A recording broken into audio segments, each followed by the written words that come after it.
Un accueil surprenant.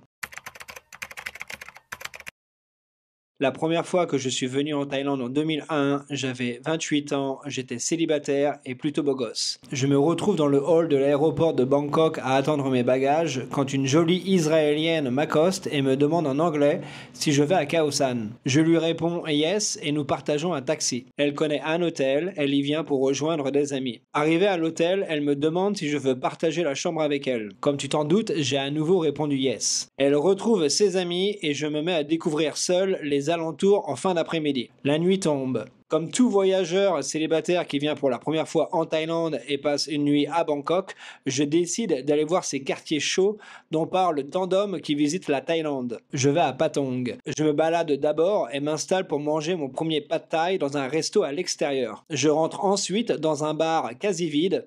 Il est encore tôt, juste 20h. Le patron, le seul homme du bar, vient vers moi et me demande de choisir une fille pour s'asseoir et boire un verre. Une douzaine de filles de 20 à 30 ans, toutes habillées pareil avec un numéro sur le short, se mettent en ligne et me sourient. Je les regarde, elles sont jolies et mon regard s'arrête sur le numéro 9. La fille vient s'asseoir à côté de moi, elle parle un peu l'anglais. Je lui dis que je ne me sens pas très à l'aise dans ce bar et que j'aimerais sortir avec elle pour qu'elle me fasse découvrir le quartier. On sort. Je dois payer un barfly pour qu'elle sorte avec moi et elle m'emmène dans un autre bar plus sympa où de bons musiciens jouent en live. On commence à flirter et elle insiste pour que je passe la nuit avec elle à mon hôtel. Je lui dis que ce n'est pas possible car je ne suis pas seul dans ma chambre d'hôtel. Elle commence à s'énerver et on se quitte sur un quiproquo. Il n'est que 23h mais je suis fatigué par le jet lag et je décide de rentrer à Khao San. Je négocie le prix de la course avec un chauffeur de tuk-tuk. Étrange, il n'a mis que 10 minutes pour revenir alors que le premier chauffeur avait passé plus de 45 minutes pour le trajet aller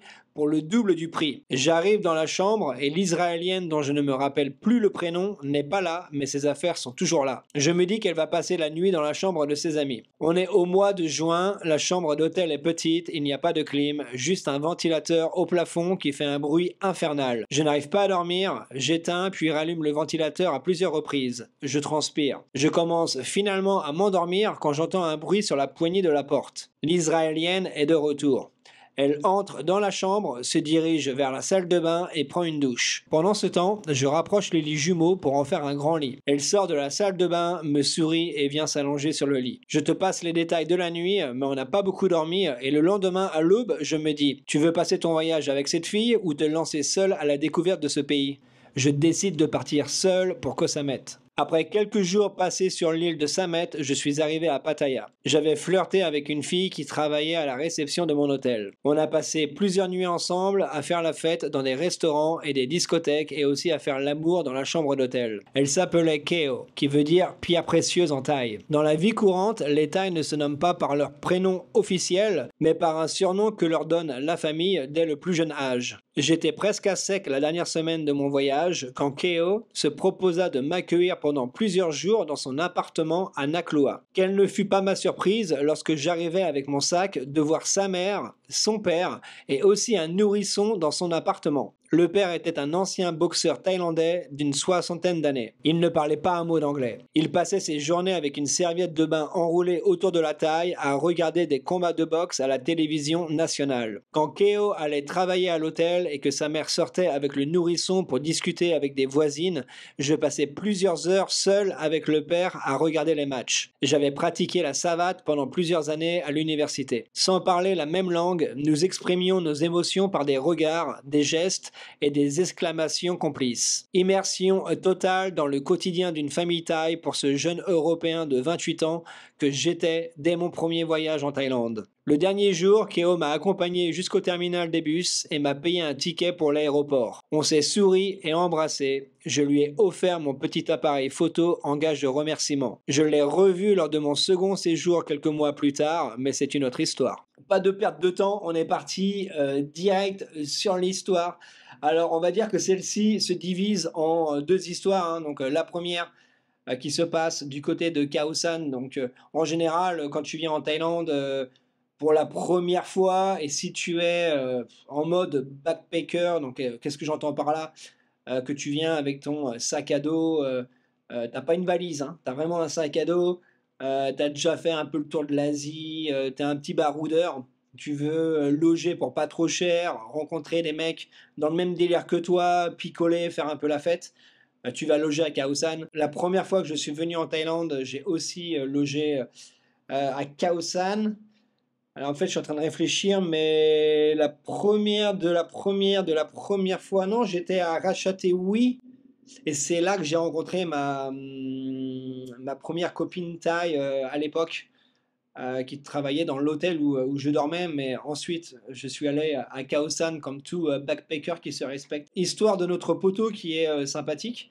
Il a eu de la chance d'ailleurs, rencontrer une Israélienne à l'aéroport, direction Khao San, et puis voilà, tu commences bien tes vacances. Et la deuxième histoire donc, qui se passe à Koh Samet, c'est marrant parce qu'elle me fait penser à une ou plusieurs histoires que j'ai déjà racontées sur des mecs qui n'avaient plus beaucoup d'argent, comme quoi c'est bien un truc de français, j'ai l'impression. Des Français qui arrivent, qui n'ont pas un rond. Encore une fois, et c'est ça qui est génial, encore une Thaïlandaise qui est là pour sauver des vies, qui a pris soin de toi, qui t'a ramené. Ouais, ça c'est vraiment, c'est typiquement thaïlandais. Elle t'a ramené chez elle avec son père, sa mère, et je pense pas qu'ils aient été froids ou durs envers toi. D'ailleurs, tu nous le dis dans l'histoire, tu regardais de la boxe thaï avec le padré. Donc merci pour ces deux petites histoires. Vraiment super sympa. Par contre, tu nous as pas dit si tu l'as remboursé, mon petit coquinou. Tu lui as donné ouais, ton appareil photo en gage de remerciement et tu l'as revu après, mais voilà, je sais pas si tu l'as remboursé après. Je pense pas que tu aies fait énormément de folie. En tout cas, voilà, histoire d'un poteau qui commente quasi toutes les vidéos, il doit les regarder quasi toutes, qui vit en Thaïlande depuis pas mal d'années aussi. Et j'imagine que cette histoire t'a réconforté dans l'idée de venir habiter en Thaïlande, ou c'est d'ailleurs peut-être cette histoire qui t'a donné l'amour de la Thaïlande que tu as aujourd'hui. Deuxième histoire, et là on part dans un tout autre registre, histoire que j'ai intitulée Qui croyait pris se fait prendre. Voici une histoire dont j'étais témoin il y a environ 20 ans, mais qui m'a marqué. Je fréquentais à l'époque un expat qui a passé 15 ans au total en Thaïlande. C'est lui qui m'a tout appris sur ce pays que j'affectionne particulièrement. Nous sommes partis ensemble sur l'île de Koh Chang. Il avait rendez-vous avec un de ses amis thaïs qui faisait partie de la police de Bangkok. Juste avant ce rendez-vous, nous avons rencontré un des amis français de mon pote qui nous a fait part de ses malheurs. Propriétaire d'un resort sur l'île, il venait de se faire mettre à la porte de chez lui. Sa femme, qui détenait 100% des parts du business, l'a menacé de porter plainte à la police pour violence s'il ne s'exécutait pas après d'avoir cogné volontairement sa tête contre un poteau. Mon pote demanda à son ami de la police d'intervenir en faveur du malheureux. Celui-ci rétorqua en anglais sans hésitation: « Tu as un bateau, une corde et une pierre ?» Eh bien, l'histoire est réglée. Nous nous sommes regardés, mon pote et moi-même. Tu peux aisément imaginer l'expression sur nos visages. Après un bref silence, mon pote a demandé au policier s'il pouvait simplement appeler cette femme pour la ramener à la raison. Il prend le numéro et appela aussitôt devant nous. Après environ 10 minutes de quasi-monologue en thaï, il raccrocha et dit à notre ami qu'il pouvait rentrer chez lui. Quelques jours après, l'infortuné nous a dit que sa femme était à genoux pour lui demander pardon lorsqu'il est rentré. Cette histoire m'a convaincu sur 3 points. Numéro 1, ne jamais laisser l'amour ou le sexe nous aveugler. Numéro 2, il est toujours utile d'avoir un policier dans ses relations en Thaïlande. Numéro 3, la vie n'a pas tout à fait la même valeur en Thaïlande. Et point numéro 4, j'ai galéré à lire le mot s'exécutait. Oh, j'ai dû m'y reprendre à 10 fois peut-être. Je sais pas si ça s'est entendu quand j'ai lu l'histoire. Voilà, je voulais juste partager ça parce que je trouve ça marrant. Bref. Histoire intéressante qui fait froid dans le dos sur différents points au final. Déjà la femme qui te fout la porte, faire super attention, peu importe ce que tu veux faire en Thaïlande avec ta copine, avec ta femme, mettre 100% au nom de sa femme, même si aujourd'hui tu es amoureux à mourir de ta femme, tu n'es sûr de rien, voilà, tu sais pas ce qui va se passer dans 1 an, 2 ans, 3 ans. Faire super attention avec ça, parce que là pour le coup ce mec là il allait tout perdre. En plus tu peux tomber sur une cinglée comme celle-ci qui s'est cogné la tête contre un poteau, on se croirait dans Fight Club. Et deuxième point par rapport à cette histoire, ce que tu as dit d'ailleurs dans 3 points sur la Thaïlande, le point numéro 2, c'est bien d'avoir un pote policier en Thaïlande. Je suis d'accord avec ça. Ça peut sauver des vies, voilà, si tu as, un problème. Là, le flic a été, radical et quand il demande, si t'as pas un bateau, une corde et une pierre, on sait très bien qu'il est sérieux. Ça peut aller, très, très vite.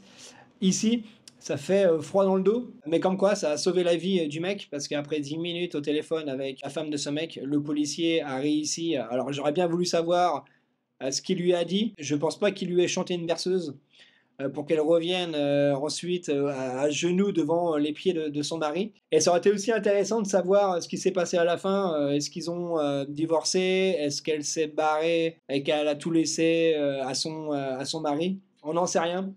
En tout cas, histoire sympathique. Écoute, voilà mon poteau pour 2 histoires. J'espère que tu as apprécié. Si tu es encore là, c'est que tu es un bon. N'oublie pas de t'abonner, de liker, de commenter. Poilonné. Moi, je te revois très vite pour de nouvelles aventures. En attendant, porte-toi bien. Ciao, poteau!